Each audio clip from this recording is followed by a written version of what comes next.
അപ്പോ ചടങ്ങ് തുടങ്ങല്ലേ അച്ഛാ? പിന്നെന്താ, വിത്ത് പ്ലഷർ. ഷുഗർ എന്താ പേര്? പി ധർമ്മേന്ദ്ര. നല്ല പേര്. എന്ത് ചെയ്യുന്നു? ചായ തോടിക്കുന്നു.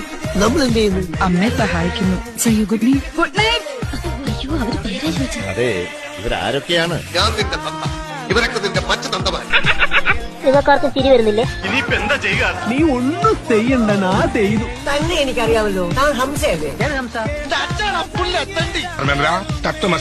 നിങ്ങൾ എന്താ ഇവിടെ? ഞാൻ വെടിവെക്കാൻ വന്നാ. വെടിവെക്കാൻ ഇവനാര്? വെടിക്കാരൻ പണിക്ക്. ഈ എന്താ ഈ കത്തിവേഷത്തില്? ഇത് കംപ്ലീറ്റ് വാടകയ്ക്ക് എടുത്തതാ. ഓക്കെ പോയിന്റിലോട്ട് വരാം. ധർമ്മേന്ദ്ര, മൺവാൾജി കാറ് കഴുകൂ. എന്നാ ഞാൻ ഒരു കാര്യം ചെയ്യാം. ആദ്യം ഞാൻ കാറ് കഴുകാം. എന്നിട്ട് ചേട്ടാ, ഈ ചെറുപഴം ഉണ്ടാവില്ല, 4 രൂപ. അത് മിനിഞ്ഞാന്ന് സത്യം ഞാൻ തുറന്നു പറയട്ടെ, എനിക്കൊന്നും അറിയില്ല. പോയി ബാത്റൂമേ. ഇപ്പോഴാ ഓർത്തത്, ബാത്റൂമിൽ പോയില്ല. ഞാൻ പോയി വരട്ടെ മക്കളെ. 2-ാം തീയതി വരാം. നീ ഏതാടാ നായേ? ഞാൻ പോകുന്നു. Bye bye.